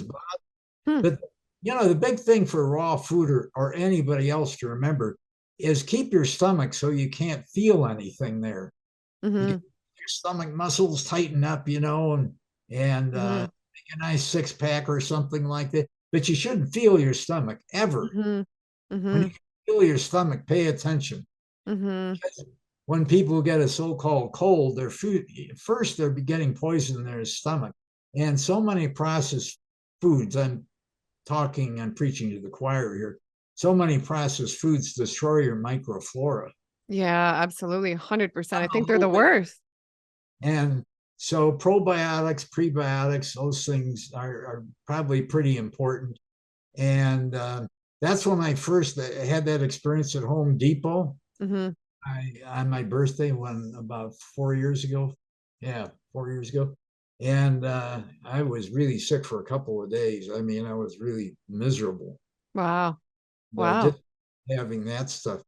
And I can't remember. I think I went out and bought some probiotics and prebiotics. Mm-hmm. Mm-hmm. Interesting. Well, do you feel like there's anything that comes to mind that you've learned over the years? Like if you were to start raw veganism again, or like any great lessons with raw foods, and then also any even great lessons, life lessons in general as a 93-year-old that you've had like recently or anything like that? Well, so many people, when they retire, go out and play a lot of golf and tennis and stuff, and that's good. Now, see, I'm not an ideal raw fooder. I want to make that clear up front, to be honest. I don't exercise. Mm-hmm. I exercise is when I go to a shopping center, I park Mm-hmm. far away from my destination, so I have to walk. Yeah. That degree of discipline is minuscule. It's about all I have. I Mm-hmm. know I should be out walking a minimum 1, 2, 3 miles a day. I belong to a group called M2M. Have you heard of them? No. Many too many. It's M with a two number and Yeah. then M for many too many. It's a bunch of raw foodists. Not far from you down in Ohio, in Toledo, is a fellow named Bob Avery, and he's a fellow graduate of Columbia College, Mm-hmm. which Columbia College, when I went there, was a men's school, never more than 2,100 students, the smallest Ivy League school. The Mm-hmm. university was huge, but the men's college was only 2,100 max. Mm-hmm. And then about 10 years after I left, they integrated and women could now take courses. A few years later, then it was no longer men's college, but it's Columbia College Mm-hmm. of Columbia University. It used to be King's College, from which the university grew. Yeah. But anyway, Bob Avery went there. He's about maybe 20 years younger than I am. Mm-hmm. And he's a real geek in a complimentary way. He's a Yeah. heavy duty intellectual, reads vociferously, studies on the internet. Of course, it makes it easier. But he's the guy who's kind of heading the M2N group. It's a social discussion group. Most of the members are in the US, some in Canada, Mm-hmm. and a few in Mexico and South America, one down, a couple in Ecuador. But anyway, I can't always keep up with it, but they share everything. Mm-hmm. And it's really it's a kind of a neat community. And so anyway, but even Bob was always kind of a bookwormy sort of a guy. And yet he would go out 3 and 4 and 6 miles a day and run and jog. Mm-hmm. And I was a professional coach when I was at Columbia, and I quit before I went back to become a senior and Mm-hmm. worked for a year. When I went back to join the crew, do you know what crew is? Rowing? Yeah. Racing? Yep. Yep. Okay.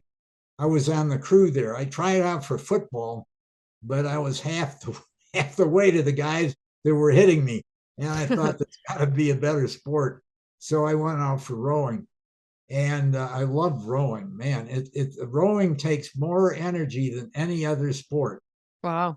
Water polo is up there, long distance running, but way above in terms of caloric requirements and so on is crew. Mm-hmm. Every muscle on your body is working. So anyway, I was on the crew, loved it, Yeah. took it off, came back to join the crew, and they got a notice that I was ineligible. What do you mean ineligible, for crumb's sakes? What a farce that is. Well, the NCAA, National Collegiate Athletic Association, said because I was out a year and came back, I'm not eligible to compete anymore. Wow. And Bud Rainey from Seattle, the coach at the time at Columbia, said, Rick, man, I don't know what to say about this. He said, would you be interested in coaching the freshman crew? And I said, shake hands right here. We got to. That's great. So anyway, I coached the freshman crew at Columbia, and then my senior year. And so I graduated. As I mentioned, I got married the day I graduated. My wife drove me to 𝙒𝑺𝑬 Airport on Long Island, right from our wedding reception. And I got on an airliner. It wasn't a jet. And 𝙒𝑺𝑬 is now JFK Airport. And I flew to Cuba. Wow. The three big sports in Cuba are rowing, baseball, and boxing. Yeah. And all three of them bet. It's part of their culture. So they're gaming. They're betting. So there's on the front page or the second page, always on the sports page, they have the latest on boxing, baseball, and crew. Yeah. All the time. So I coached them there professionally for major money. I never made so much money in my life. Yeah. Amazing. Oh man, it was something. And I loved it. And we were the undefeated champions. I put in, unlike at Columbia, I had to teach the rowing style that my boss, Bud Rainey, wanted because I was his employee, basically. Yeah. On the other hand, when I got the job in Cuba, I was the other coaches from the Ivy League schools were down there coaching during the summer because that was their big season. And I changed the style of rowing. I had my own idea from common understanding of physics, how we could improve the stroke to be more efficient. And sure enough, I think that's the main reason. If I'd known about raw food then, we would have been even better. But as it was, we were defeated. Wow. It's a major thing down there. Wow. And then I came back from that, and I always wanted to be somewhere near a tennis court so I could exercise, because that's a nice social game. Yeah. Like golf, you have to get somebody it's about the same level. Not too much better, not too much worse. Yeah. It's that it won't work. With golf, I never took up golf. So anyway, if you're a raw fooder, go all raw. I'm never tempted to go back because, unlike most people, I had a sickly life from, I can't remember when I wasn't sick with something. Yeah. And as I got older, I was sick with more serious things. And to me, the temptation, kind of like you hear something goes in one ear and out the other. Yeah. I'm not tempted because I love, and this is the key thing with raw food, FREEDOM, freedom. Freedom in every conceivable way you might see it, no matter what your perspective is. Freedom is freedom. And when you have freedom, that's it. And if you're sick, if you think you're free when you're sick, what about all the nice, let's say, a young teenager with a heavy date planned? You're going out with some real slick guy you can't wait, or some great gal, and everything. And this happened to me in high school all the time. I'd have to cancel because I was sick with the flu or sick with, something, or later on it was ulcers, all this stuff. And was just debilitating, mentally, really kind of depressing. Yeah. I had no way to control myself, Sanity is all they told you. You have to be And so it's like, who would want to go back to feeling that way? You feel so good. That's the main reason I eat raw, because I have so much energy all the time. And I was going to ask you, how is your energy, and like, how do you feel in your 90s as a raw vegan? I feel fine, but I'd feel a whopping lot better if I went out and started walking 2 or 3 miles a day. And I think maybe you'll inspire me to do that, because I know I should. It's embarrassing to publicly admit. No, it's good. We love honesty on this channel. It's not embarrassing at all. So yeah, exercise is vital. Move it or lose it. It's pretty simple. And I know now, because when I carry a 5-gallon water, it's glass, out of the car, and I lift it up because it's down low, lift it up and carry it in. It seems awfully heavy to me.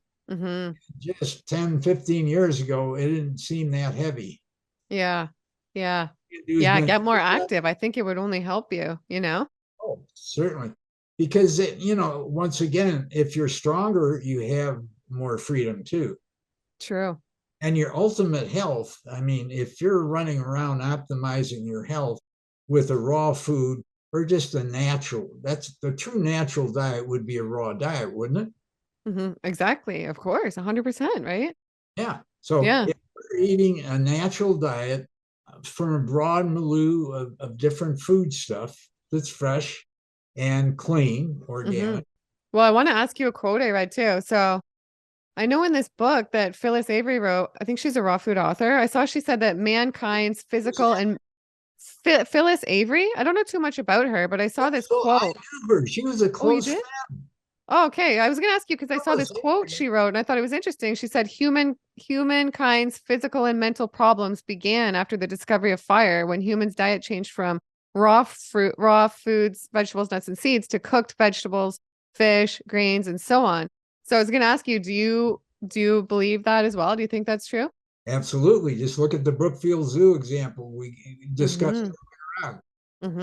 When you put the animals on not denatured, but just the natural foods to which they're environmentally disposed or adapted, and Yeah. they consume that, their problems disappear. And Yeah. that experiment is a singular instance. And therefore, you might say, well, it's been repeated other places. I should probably look up where they've tried that before because, there's an association of zookeepers and they Mm-hmm. all communicate. And I'm Mm-hmm. sure plenty of other zoos tried it as well. Mm-hmm. Maybe didn't keep records, but it makes such a massive difference. The Brookfield Zoo was a new place in a year. Mm-hmm. Mm-hmm. Wow, it's unbelievable. It's amazing. Well, another thing I wanted to ask you too, this is not related to that, but I was just thinking, your beard, it's such a great color. It's not gray is a great color too. I'm not dissing gray at all, but do you dye it at all or no? You still have all that color in it. Yeah, you have a bit of gray, but it's still it makes you look even more youthful, I feel like, with the color it is. Both sides, it's coming in. Yeah. It's been coming in fast the last couple of years, here and under here. It looks great though.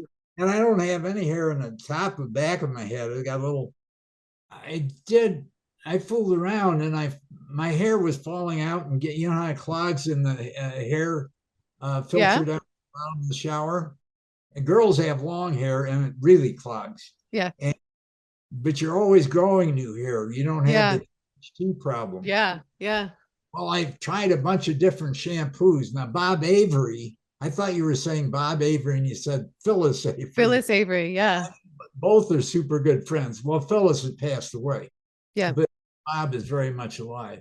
So, anyway, my hair not being that long was, I still every 2 or 3 showers, I'd have to pick up the hair and flush it. Yeah. And I switched to this new, I don't know if it's doing it or what, but I'm just not losing the hair I did just a year Well, ago. It's got carbonic acid in it, and it's not oriented towards offsetting the DHT, yeah. testosterone, that men, Yeah. some men get a lot of it and some don't. The ones that don't have a full head of hair. The ones that get it get bald, get male pattern baldness. Well, That's scientifically accepted. Whether it's right or not, we'll see down the line. But mm-hmm. somebody came up with this idea of putting carbonic acid, like soft drinks have that are seltzer. Mm-hmm. It's carbonic acid. And since I've been using that, I don't have the hair bunches anymore at all. And Mm-hmm. it's Wow. getting a little thicker and a lot of finer hairs up there too. But Mm-hmm. that's topical. Hmm. Oh, I am taking quercetin. That's supposed to help offset the DHT. Hmm. Quercetin. Okay. Interesting.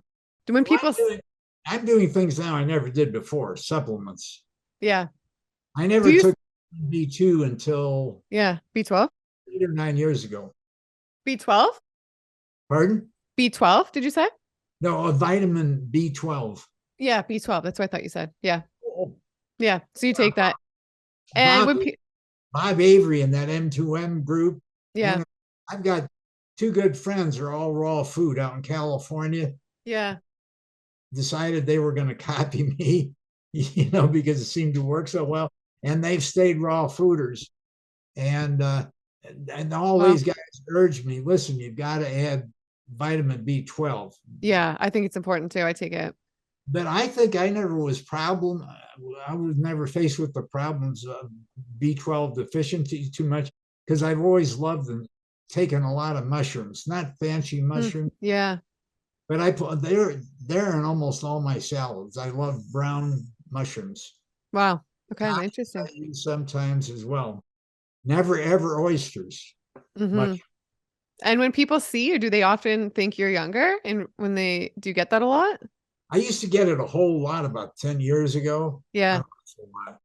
And now I get it every now and then, but not as much as I used to. Yeah. Well, you look amazing. And it's been so amazing to have you on. I've loved the stories. I've loved talking to you and the wisdom and everything. If there's anything you want to end off with that you feel like we missed, or any advice for somebody that might be struggling with health problems at any age, 30s, 40s, 50s, 60s, 70s, and feeling defeated by life, or where to start with this lifestyle. Well, one thing I can say for sure, the only miracle in terms of curing that I've encountered, and it's a whopping capital M miracle, is fasting. By that, I mean, real fasting is water only. Juice fasting is fasting on juice. So that's very different. It's a much milder experience, obviously.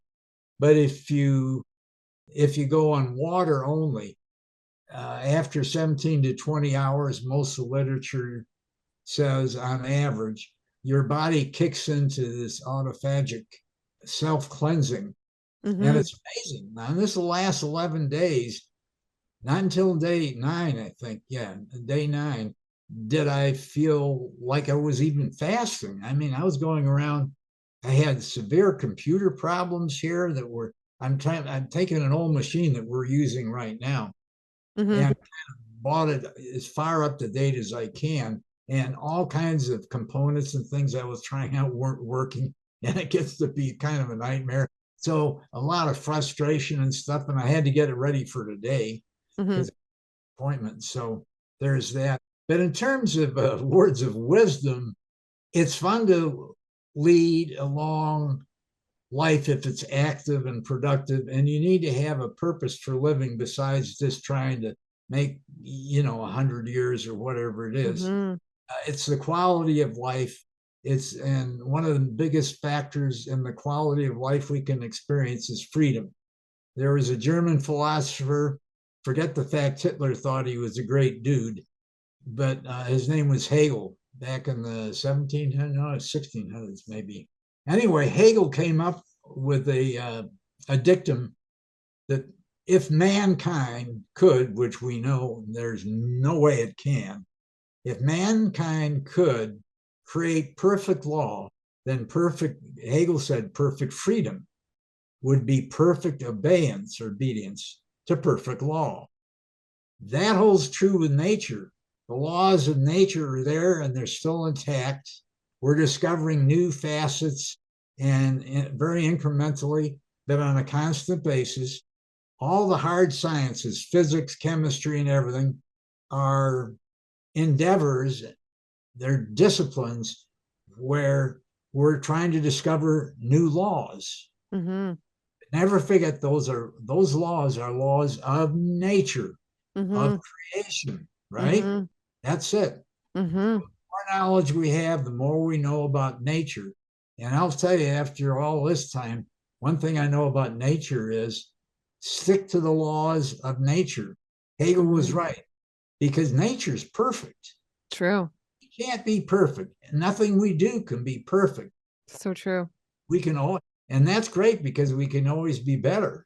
But remembering my college days when I read Hegel intact, not about him, but his actual works, but in English instead of German, I remember that perfect freedom is perfect obedience to perfect law.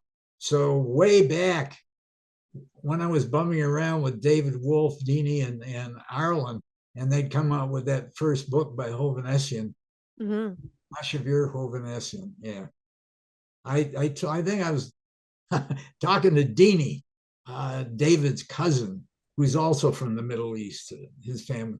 And I said, listen, I said, look at it this way. And I told him about Hegel. I said, raw is law. That's the point. Nature tells us raw is law. Yeah, 100%. Obey the law. You can drive, you can do whatever you're doing, knowing that you're not going to get hit over the head with a hammer out of nowhere. Absolutely. Because you're obeying the law. Mm-hmm. You're not speeding in a school zone. Well said. Mm-hmm. So raw is law. And he took that and got a domain name for that.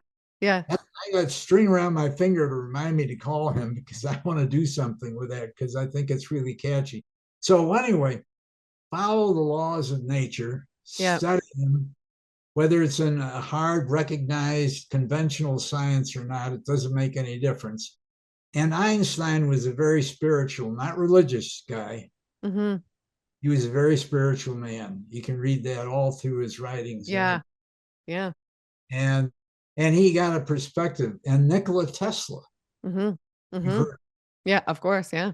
And even Edgar Cayce, who wasn't a scientist or even schooled, formally or informally, was a completely Christian ministerial type of upbringing. Mm-hmm. And he did things that were still to this day not understood. He saw into the future, he saw into the past and everything. But Nikola Tesla was an extraordinary spiritual guy. Yeah, he was. And nobody to date has done anything at all close to what he was able to do. And, you know, they took all his stuff when he passed away in 1947, the FBI, and packed it away out of sight. And that's a crime. That's terrible. Yeah, absolutely. And people should look at the terrain theory. There's a movie that came out by a doctor from, I think, Maryland or New Jersey on the East Coast, Kaufman. Dr. Kaufman. He was a key man in making this movie, Terrain. Look it up. You can get it on. I've heard of it, I think. Yeah, I'm going to look it up. Listen, if you get for some reason, they don't mention the guy who started that. And the guy who started was Antoine Beauchamp, the Frenchman, contemporary Pasteur. And he saw pleomorphism. In other words, instead of jumping up Eureka from the microscope, he was looking at a binocular microscope, getting a 3D picture, and he waited and studied, and what happened right before his eyes? These squiggly, ugly little wormy deals blossom into butterflies. Yeah, especially in a healthy terrain. Healthy blood. Love it. Blood does not get sick. Well said. We made it to keep us well. And even in nature, without all the chemicals we've introduced and all that kind of garbage and everything, there were still toxins. Volcanoes would erupt, other, natural calamities and so on, but we could recover. And look what's happening in Turkey and the Middle East right now. People are just amazed. 8, 9, 10 days later, they're getting people out alive. I know. They just did a great fast in there. Unfortunately, in most cases, probably a dry fast. But in cold, if they were in the summer, they wouldn't last as long. I don't think. That's my perspective because they sweat too much. Yeah. And then the blood gets too thick to pump anymore, and your blood pressure goes through the roof. So follow the laws of nature. I think one of those laws is don't denature your food. I couldn't agree more. Eat it as fresh as possible. Another law of nature is, and this goes right through into physics and mechanics, move it or lose it. I've got a couple of cars. There are 50 model cars in my airplane hangar, and they're just sitting there. They're mechanical, but I can't just start them up and go because they haven't been exercised either. So get them ready to come back to life again. So even in mechanical things, that applies to an extent. But for human beings, move it or lose it. Lambert, move it or lose it. Get exercising. And Harvey Diamond, an old buddy. Did you ever read Harvey and Marilyn Diamond? No. What? it was a New York Times bestseller when they came out with it. I did a cursory edit on the book for him. Mm-hmm. T.C. Fry did the main editing and heavy lifting with them. Marilyn had gone to school. Her dad going to college. Her dad was a medical doctor and the head of I think he was one of the top people at Cornell University in the medical. Mm-hmm. Anyway, she was sick as a dog with all kinds of stuff. And she was living out in LA and she went into this little tiny health nut shack on the Santa Monica Pier. And that's where she met the love of her life, at least until they got divorced. And Harvey was the guy working in there and studied under somebody who I never met up in Santa Barbara, California, who preached high water content food. If you Yeah, exactly. Mm-hmm. And that's what fresh food is. Exactly. High content. And so he was kind of into raw foods and did a lot of study without a formal education of any extent. And they came out with this book, I think it was Price Waterhouse, one of the big publishers, and it hit the New York Times bestseller thing. But the editorial group at the publisher said, look, there are a million diets out there. This is something radical, because the two main editors at the company were overweight, seriously. And they said, well, they're going to try this advocacy for the raw food. Yeah.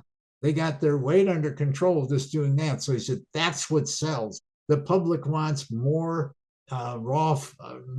more diet books on raw food, not raw food, more diet books. So they changed the heading on it and Fit for Life. Yeah. Yeah. Fit for Life. I've heard of that. Yeah. Yeah. So they came out with that book, and there was high water content food. So it all goes back to the same thing, raw food. Yeah, absolutely. 100%. It's not denatured. It's the way nature intended us to eat it, just like the animals in the zoo, let alone in the wild. And let's see what else. And diversity, spread your nutrient scenario around as widely as you can manage to do. Certain things are staples, no big deal, like bananas. Some people say, well, you can't eat bananas unless you're in the tropics. Well, my favorite fruit is durian. You've had that, I'm sure. Yeah, I have had it, yeah. My daughter's had tons of fresh durian because she used to go to Indonesia. Yeah, and jackfruit's good too. You've had jackfruit, right? Oh, yeah. In fact, I still have some that I froze about 2 weeks ago in the freezer. Yeah, I love it. It went up from 1995 to $22. We've got rabid inflation here too. Yeah, yeah, absolutely, yeah. But I get a whole jackfruit, this big. Yeah, it's huge. You get so much food from one jackfruit. Oh man, but what a mess. Yeah, it's a mess. It's a mess to do. When I do it, I usually put oil on my hands after, and it just wipes it right off. Yeah. But it's a mess. I'm even less. I put those vinyl gloves on. That's what I'll start doing. Yeah. Gloves. Good idea. But if you're down where they grow those things, you can get the ripeness just right, where it's not ripened, but it's really ripe. Yeah. Don't get so much sticky, because that's a latex type material. Yeah. A lot of fruits, mangoes have it, and mangoes are very toxic. Yeah, I've heard that. And the skin. Yeah. Yeah. So those are the big things. Raw is law. Follow nature's law. In other words, don't screw up the good food that's available. Yeah. Do your best to get only good food instead of chemical food, which isn't really food. I don't even like calling cooked food food if you want to get real antsy and technical. Yeah. A lot of food these days just doesn't even look like food. It really doesn't. A lot of these foods. Yeah. It's crazy. I knew Charlotte Gerson Strausswell. She ran the Gerson Institute? Yeah. The Institute. And they didn't do water fasting, but they had a big bevy of those Norwalk juicers cranking out juice like there's no tomorrow. And then they also gave them cooked food. And I used to go down and visit down there, about once every couple of months, because I had fun talking to the patients. Many had been cleaned up for 10 and 15 years of even stage 4, cancer, real. Yeah. Wow. So, and I always learn something from everybody I talk to. Mm-hmm. Anyway, she had 2 doctors from Germany come to study. And these 2 guys and I hit it off, and we went out to eat somewhere in town. And and the upshot of the whole conversation was we all 3 agreed that the power in the Gerson diet was in the raw juice, Yeah. because she also fed them German cooked food. Mm-hmm. But they And were that, drinking tons of juice. Yeah. so the juice was what was doing all the work, but Yeah. then feed them, and they Yeah. still, well, she would feed them Yeah. like broccoli, and it wasn't even green anymore. It was so overcooked. Everything, Yeah. it was amazing. And so they went back to Germany and they instituted the same thing with no cooked food. So it was all juice, Yeah. much Wow. better results. Yeah. Well, just one more thing that comes to mind that I want to ask you, because I'm 40. If you look back at your life, is there anything you would tell your 40-year-old self now, looking back? No, that's no, that I'd love to come up with something sage, but at 40, you can't see what's going to happen down the line. I mean, they're just the thousands of variables. But Yeah. I would say to you, knowing you at 40, that thank creation for the gift of however you came about your knowledge, Yeah. because at 40, you really could pass to me as in your 20s easily. Thank When you. I saw you, I thought you were in your late 20s, mid 20s somewhere. It's the lifestyle for sure. Yeah, absolutely. Well, this has been amazing. And is there anywhere anybody can find you? Do you have any books or is there social media you want to share? And I can link everything down below. Well, I like to put something up. I've thought about it. I've got a website, but it's just kind of anchored there, and I'm not Hmm. doing much with it because I'm so busy because I'm tied up with this first aerosquadron.com thing, which is historical. It has to do with another love of mine, which is aviation. I've been flying since real young. Hmm. I just that to me, freedom. I love freedom. When you're in an airplane flying yourself, like when I was in the Air Force flying a stovepipe, a jet, Hmm. the sense of freedom and power up there is amazing. And you don't have to be shooting at anybody or anything else, just flying itself. Yeah, absolutely. 3 dimensions. It's really amazing. So Yeah. I love freedom. And that to me, the most important thing, if somebody really wants to be free, well, you might be free of what? Of sickness, illness, pains, aches, troubles, anxiety. I know a lot of people that are seriously manic depressive and so on. And I've taken 2 of them, straightened them out just by diet. Hmm. Some people are hypersensitive of being malnourished, and it won't show up in a lot of other people. But these people get mental problems just from Hmm. nourished. Yeah, 100%. Yeah. I think that's interesting. That's a topic I want to study more. I think it's fascinating. Are your girls raw or No, they're not. They're my 10-year-old. I had her when I was standard American diet because I went raw 6 years ago.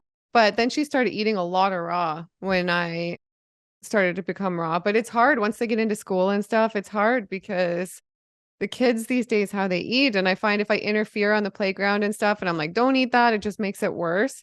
So right now they're not, but I try. They do eat a lot of really healthy raw food. But yeah, Well, I think, Gillian, you're doing a fantastic job. thank you. You're interviewing people that all have something to share in their life experience. The older you are, obviously, the more experience. Hmm.